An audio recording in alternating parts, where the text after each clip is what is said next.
How to add on Telegram. Hey everyone, welcome back to our channel. In today's video I will guide you through the steps on how you can add on Telegram, so make sure to watch the video till the end. Now, assuming that you are talking about basically adding people on Telegram, it's actually quite simple. You can open up the Telegram application here, and then you can just tap the edit button from the bottom right here.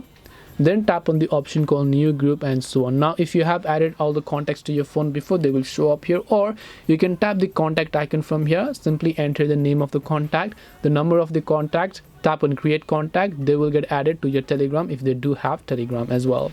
This way you'll be able to add someone on Telegram. Hope this video was very helpful. If you have got any more questions, then feel free to also leave them down below. Thank you very much for watching till the end of this tutorial, and see you soon in our next video.